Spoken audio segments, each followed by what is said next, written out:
Welcome back to your channel Tripitak. अभी हम लोग शुरू करने जा रहे हैं मॉडर्न इंडिया का आगे का टॉपिक। तो मॉडर्न इंडिया में आपका इंडियन फ्रीडम स्ट्रगल जो था, मतलब पूरा एक क्रोनोलॉजी में जो चला था, जिसमें क्विट इंडिया मूवमेंट ये सब जो भी है, सारा इंपॉर्टेंट जो भी आपका आंदोलन हुआ था वो सारा पूरा का पूरा कंप्लीट कर दिया गया। इंडियन फ्रीडम स्ट्रगल कंप्लीट हो चुका है इस चैनल पे। जिस तरीके से हम लोग बिहार फ्रीडम स्ट्रगल को कंप्लीट किए थे वैसे ही उसके बाद हम लोगों ने बिहार में क्रांतिकारियों का योगदान जैसे पढ़ाई किए थे, और उसके बाद फिर हम लोग पढ़े थे बिहार में महिलाओं का योगदान, यानी एक एक कर करके हर एक सोसाइटी को उठाते चले गए। बिहार में आदिवासियों का योगदान, उसी तरीके से अब हम लोग लेकर के आ गए हैं भारत में क्रांतिकारियों का योगदान, यानी भारतीय स्वतंत्रता में भारतीय क्रांतिकारियों का योगदान है ना। माने इंडियन रिवोल्यूशनरी जो एक्टिविटीज हुए आपके 1947 से पहले देश को आजाद कराने की मंशा के कारण। तो हम लोग क्या शुरू करें यहाँ पे, चलिए तो शुरू करते हैं। तो सबसे पहले आप लोगों को बताएं, 2-3 बातें हैं। सबसे पहला बात क्या है, तो सबसे पहला बात तो ये है कि देखिएगा, शुरू से समझते हैं हम लोग। 2-4 बात हम यहाँ जरा लिख लें।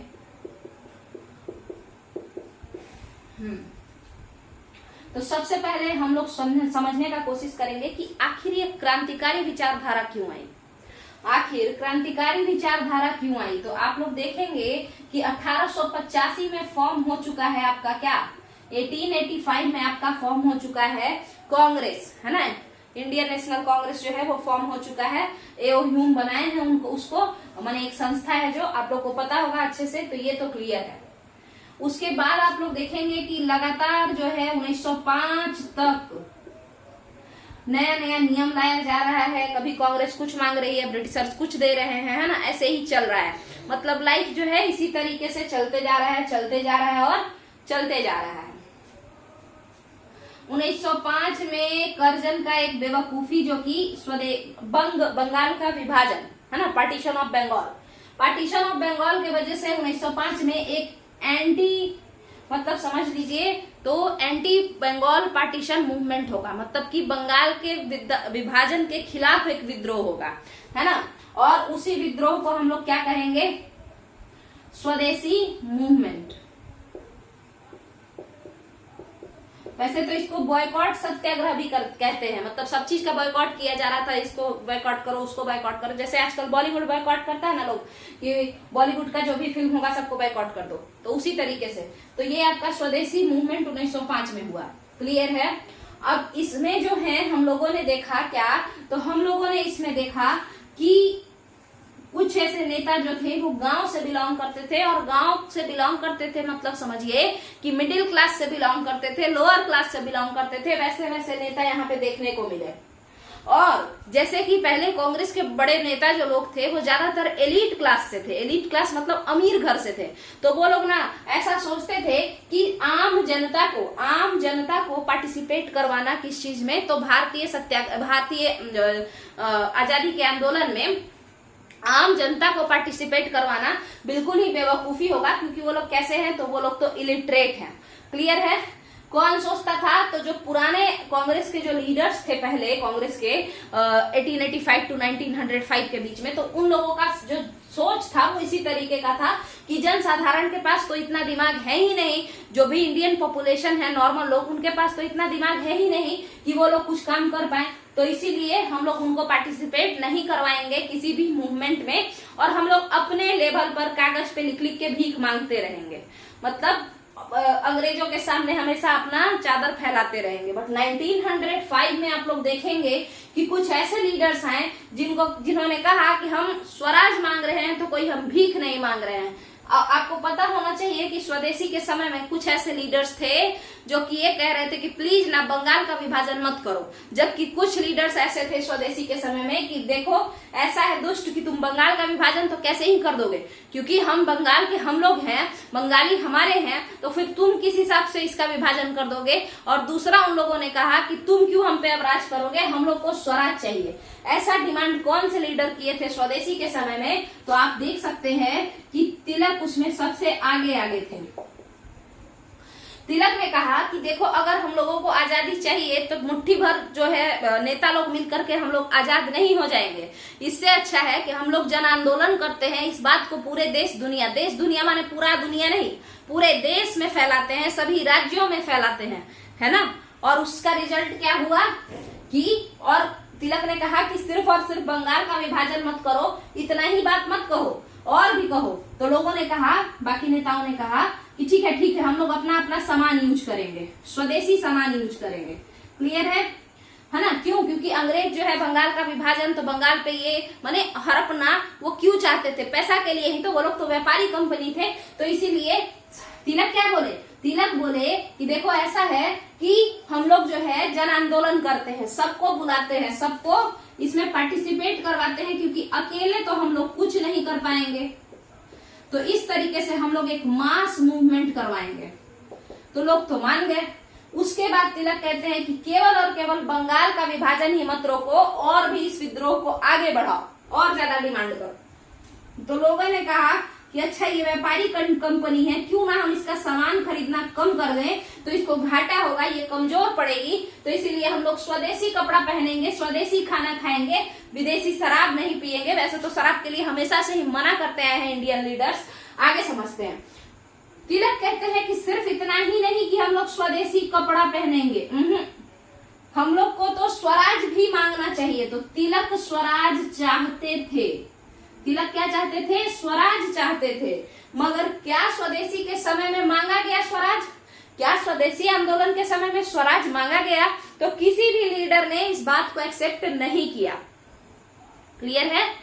मगर तिलक का फैन फॉलोइंग देख करके 1906 में कांग्रेस अधिवेशन में दादा भाई नौरोजी ने 1906 के कांग्रेस सेशन में तिलक के फैन फॉलोइंग को देख के कहा कि ठीक है हम लोग स्वराज का डिमांड करते हैं। क्योंकि दादा भाई नौरोजी उस सेशन के अध्यक्ष थे, तो उन्होंने स्वराज का डिमांड किया। और जैसे ही इस बात की खबर लगी कि कुछ नया कानून आने वाला है, तो फटाफट से इन लोगों ने स्वराज ये सब डिमांड को खत्म कर दिया। ठीक है, स्वराज ये सब जो डिमांड था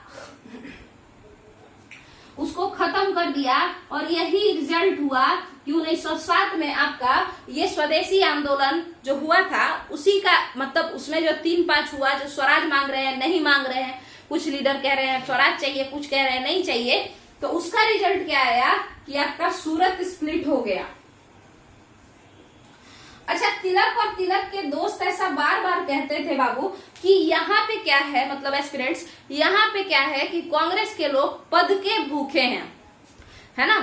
बिपिन चंद्रपाल ने ये कहा था कि कांग्रेस के लोग पद के भूखे हैं, है ना। तो लोगों को सच में लगने लगा इस 1905 to 7 के बीच में कि सही बात है, कांग्रेस आजादी नहीं दिलाना चाहती है, कांग्रेस के नेता केवल और केवल नया ऊंचा पोस्ट प्राप्त करना चाहते हैं।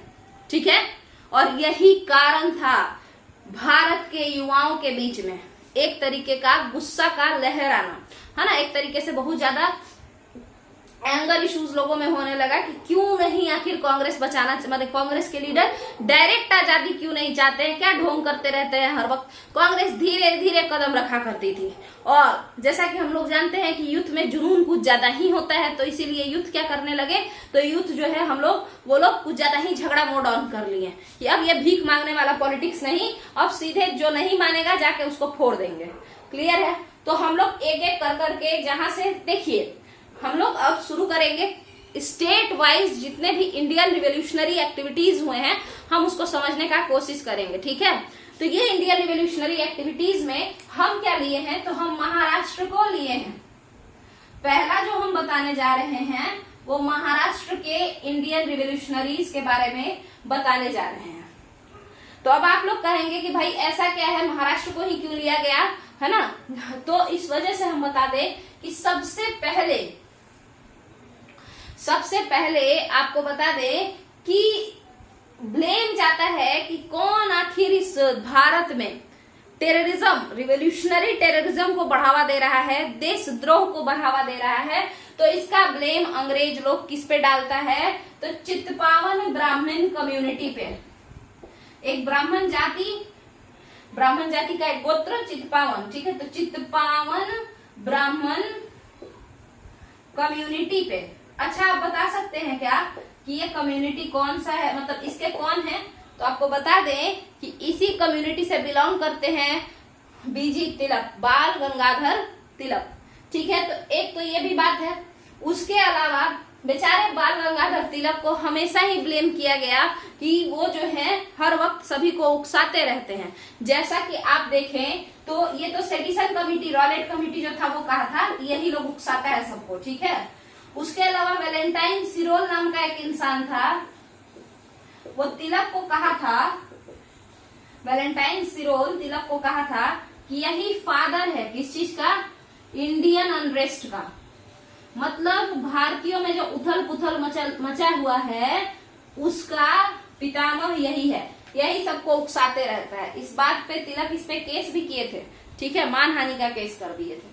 तो हम लोग अब समझेंगे कि आखिर तिलक क्या करते थे जिससे कि भारतीय युवा उनसे कुछ ज्यादा ही प्रेरित थे, जबकि अंग्रेज तो बहुत ज्यादा उनसे परेशान थे। कई बार तिलक को ये लोग जेल भी ले गया बेशरम सब।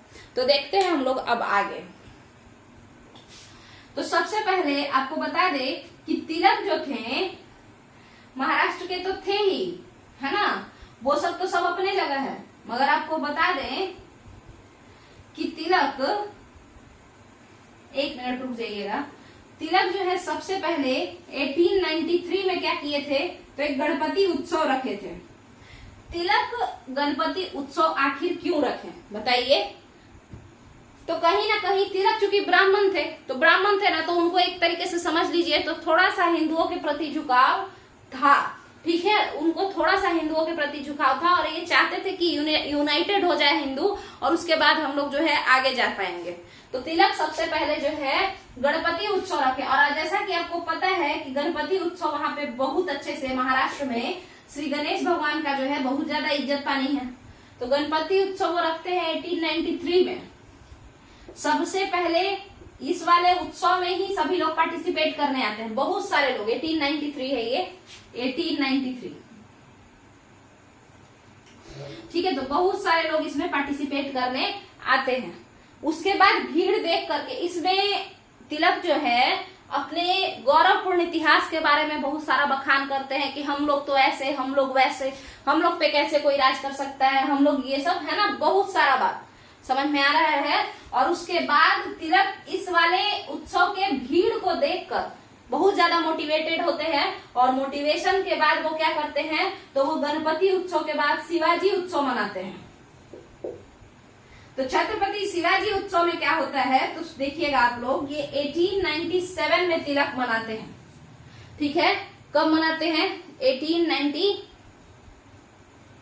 1897 नहीं, शायद ये 1895 में मनाते हैं, 1895 में, 2 साल बाद। तो इस छत्रपति शिवाजी उत्सव में क्या होता है, तो इसमें वो शिवाजी के वीर गाथाओं को गाते हैं और वो बताते हैं कि किस तरीके से शिवाजी ने अपने देश की रक्षा के लिए, मराठा के साम्राज्य की रक्षा के लिए और अपने इज्जत की रक्षा के लिए, आपको पता होगा औरंगजेब उनको जो है जलील किया था, इसी वजह से वो वहां से भाग आए, है ना, जबकि वो संधि करने गए थे, मगर औरंगजेब जो है बदतमीजी किया तो इस वजह से वो वहां से भाग गए। उसके बाद औरंगजेब को जब तक वो रहे तब तक टॉर्चर करते रहे। तो शिवाजी उत्सव में तिलक महाराष्ट्र के लोगों के वीर गाथाओं के बारे में बताते हैं और एक तरीके से सभी में एक देश प्रेम की भावना भरना चाहते हैं और साथ के साथ जो एक डर होता है उसको खत्म कम करना चाहते हैं या खत्म करना चाहते हैं। यही सब भाषण वासन सुनने के बाद कई सारे लोग तिलक के इन्फ्लुएंस में आ जाते हैं। तिलक कुछ पेपर भी लिखते थे, आपको बता दे, मराठी लिखते थे तिलक, और क्या लिखते थे, केसरी लिखते थे। केसरी जो था वो मराठा भाषा जो होता है, माने मराठी भाषा, ठीक है, ये मराठी नहीं है, मराठा था, ये मराठा, ठीक है। तो केसरी मराठी भाषा में था, जबकि जो मराठा था ना वो इंग्लिश भाषा में था। इसका लैंग्वेज क्या था? इंग्लिश, इसका मराठी। और ठीक है, तो इन सारे बुक्स में भी, इन सारा कॉपी किताब में भी क्या लिखा जाता था, माने पेपर मैगजीन्स में, वही अंग्रेज के बारे में, बुराई, कैसे टॉर्चर कर रहा है, कैसे ये हो रहा है, कैसे वो हो रहा है, ठीक है, यही सब था। यही सब पढ़ पढ़ के महाराष्ट्र के कई सारे लोग बौखला गए और उन्होंने सोचा कि अब तो कांग्रेस को उधर साइड करो, अपने हाथ में लेना पड़ेगा, जो भी टॉर्चर करेगा उसको इतना कूटेंगे कि उसका दिमाग सही हो जाएगा। और इसी का सबसे पहला यूरोपियन मर्डर आपको दिखेगा इन्हीं सारा बुक पढ़ने के बाद महाराष्ट्र में। तो पहला यूरोपियन मर्डर जो हम लोग देखते हैं वो महाराष्ट्र में देखते हैं, और वो किसके फॉर्म में देखते हैं तो आपको बता दें कि जो चापेकर ब्रदर्स थे ना, कौन थे? चापेकर ब्रदर्स, बाल कृष्ण चापेकर और दामोदर चापेकर। तिलक के बहुत अच्छे क्या थे, एक तरीके से चेला चपाटी लोग थे, बहुत अच्छे। तिलक को बड़ा ये लोग इज्जत देते थे, चापेकर ब्रदर्स। चापेकर ब्रदर्स कहाँ के रहने वाले थे? पूना के थे, ठीक है। तो चापेकर ब्रदर्स तिलक को बड़ा मानते थे और वो लोग उसमें भी पार्टिसिपेट किए थे, शिवाजी महोत्सव में, ये सब में। और उसके साथ वो तिलक के भाषण और तिलक के मैगजीन्स को हमेशा पढ़ाई करते रहते थे, उसको देखते रहते थे। तो एक तरीके से देश प्रेम की भावना तो उनमें कूट कूट के भर गई। अब हुआ क्या कि पुणे में बात बात पर हमेशा ही क्या फैलते रहता था, आपको पता ही है, प्लेग फैलते रहता था। तो प्लेग ऑफिसर जो था उसका नाम था एमहर्स्ट। प्लेग ऑफिसर कौन था? एमहर्स्ट, ठीक है।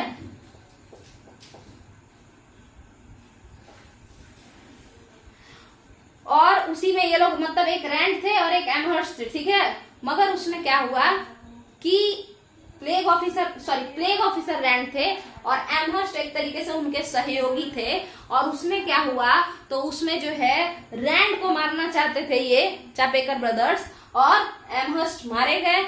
और उसके बाद क्या हुआ, हालांकि रैंड भी मरे मगर एमहर्स्ट पे इन लोगों का गोली लगा। तो इस तरीके से पहला यूरोपियन मर्डर देखने को मिलता है 1897 में, है ना।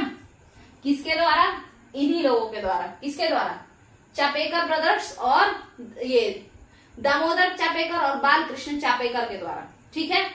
अब क्या ये लोग अचानक से उठे और मार दिए? ऐसी बात नहीं है।